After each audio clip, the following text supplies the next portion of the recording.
products that we would not use in our garden. We'll clarify that. These are items that we do not use in our garden. We'll try to avoid using the brand name, not because of any other reason, but we don't want to give them any publicity. Also, the disclaimer, so nobody can sue us, is these are things, again, we would not use in our garden, and the reasons why we choose not to use them in our garden. So with that being said, Holly, what is the first thing on the list of items that we would choose not to use in our garden? Yeah, so the first thing, and I think this is a major no-no for us, is glyphosate. And if you're not familiar with glyphosate, it's a very common weed killer. It kills everything. Non-selective. Non-selective. Which now, in defense, there are organic means of weed killing, like from natgreenproducts.com, that is non-selective as well. But this is a much more stronger potency of the non-selective, and this is what is used in the big ag industry on the genetically modified, the GMO corn, soybeans, other things. And what it is designed to do, it does it exactly as it is designed to do. Right. It works well for what it's designed to do. And, I mean, I know there's a time and place for it, for certain things. I'm not saying that it's not a thing. And it's not just the one company. Right. There's multiple companies. Right. So there's multiple companies that make glyphosate. But however, if you do use it, you want to use it properly and you want to use it sparingly. And I would just say use it with mindfulness. Like, could you use a different method or something? Because it's highly toxic. It kills everything in its path. And it clings to water molecules, which then go into the water Right. runoff. And then, therefore, it can contribute to water pollution. So if you are looking for a weed killer, an organic means would be the best way to go. And again, natproducts.com, natgreenproducts.com is a company that sponsors the program that has a organic vinegar-based weed killer.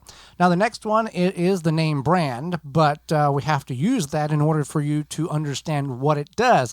And before we get into the name, this is what many people will go to in order to kill Japanese beetles or other invasive insects. They will dust the plants with this powder, which is called Sevin, S-E-V-I-N, and we choose not to use that in our garden simply because... So this is a pesticide. Right. It's a common pesticide. In a powder form. In a powder form. And people feel it's a little bit safer than any other option. I'm not sure why they think this, but it's a common thing where you're like, well, I don't use this harsh thing, but I use Sevin. And it's like, it's just as harsh. Well, the story is told, we had Doug Oster, who is the host of The Organic Gardener, that this was back in the mid-'80s whenever he was using this product on his, I think he said his peas, and then he saw his kids run through and the cloud of powder chased after them. And this was before the internet. And he went to the library and started doing research, and he thought there's got to be a better way because this stuff is not good. It's a neurologic pesticide. It's a neurological toxin that. So essentially, it can get into your central nervous system and cause issues. So if your children are running, and obviously he didn't know this, nothing against Doug Oster, but it's good that he looked into it. And if your children are running through your vegetable patch and this is kicking up into the air and they're breathing it in, it could cause problems. Well, yeah, you're putting it on the plants in order to mess up and kill the insects because it's got this potent toxicity that's designed for. But even on a very small scale, you as the operator or the distributor of the product, you're ingesting to some level the powder as well. Right, and if you're a full-grown adult, it might not affect you. Depends on who you are and what your respiratory issues are, yes. Right, but that's something to keep in mind is like, even if you don't have kids and you got dogs or cats or whoever roams through your yard, that could be not good for them either. Well, So and with the glyphosate, with the powder here, we have a neighbor who does a lot of flower gardening, and he has clients, and the clients pay him to do a certain job. And they want him to use a product that has glyphosate or this powder in it. And he says sometimes at the end of the day, he does not feel good at all because he's ingested, even with a respirator on. He has sucked his stuff in, it's got on his hands, and it's not good. He doesn't feel good. So that, I mean, it does have effects on you. Right. Even if you are the person applying it. Yes. So our next one is what we call the miracle stuff. Oh, y'all have used this. And green, yeah, the It's stuff, got a green label, bottle, bag, whatever. It's also known as plant crack. Yes. Yes. And the application rate is, I think, on the back of the package, like every 7 or 14 days, something that you have to continue to feed your plants. You're feeding the plants. You're not, as in the organic world, practice of feeding the soil, which feeds the plant. This particular product, and many of the organic or the synthetic products do this, it feeds the plant. The whole purpose of gardening and building an ecosystem and building good soil is that the soil has the nutrient value that is required for the plant to uptake, that it feeds the plant. You don't have to do anything but feed the soil. Right. And that's how it works. Essentially, is it just The plant becomes dependent. It becomes dependent on that food. I guess you can call it food, whatever it is. I guess it is food. And then you're not I mean, okay, I get you don't necessarily always want to learn how to be a good gardener. Maybe you're like, this is my solution. But I mean, may be all you have ever been taught or known. Hey, right. I always see this green, and every 7 days I do this, blah, blah, blah. You don't know any different, because whenever you get the soil to feed the plant, it gets a little easier. Well, that's the thing, is that I didn't work directly in a garden center. I worked for a vendor that sold, I displayed the things that sold the garden center. And people would come in, they would buy their, flowers or whatever. And then they would say, oh, I have to get the miracle stuff because that's how my parents always did it. And it's like, well, that's fine. But maybe think about, I mean, even flowers, do you really need to feed your flowers like that?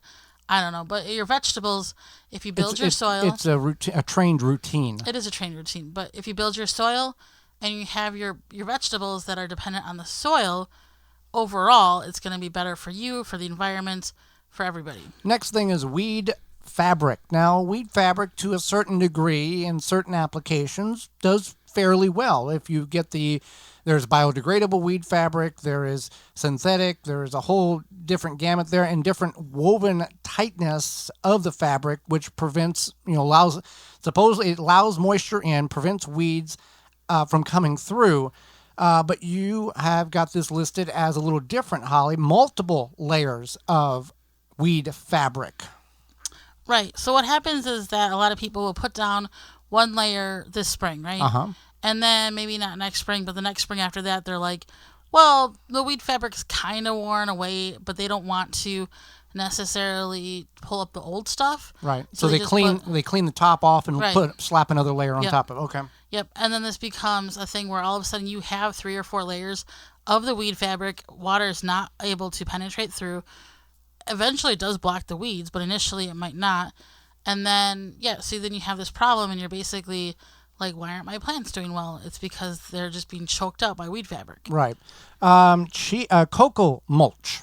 This is very popular. It's got a very chocolatey, nice aroma to it. And it's pretty. It looks really nice. It makes the colors pop because it's a very dark There's 2 brown. problems with this. One is it can develop mold very easily. And 2, the fragrance, the flavor, the smell attracts pets. Right.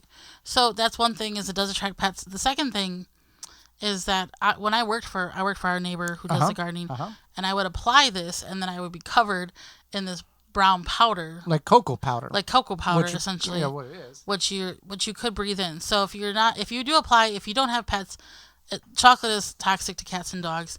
So if you have pets, I would highly recommend not using this, or maybe if you want to use it, use it in an area that they don't go to.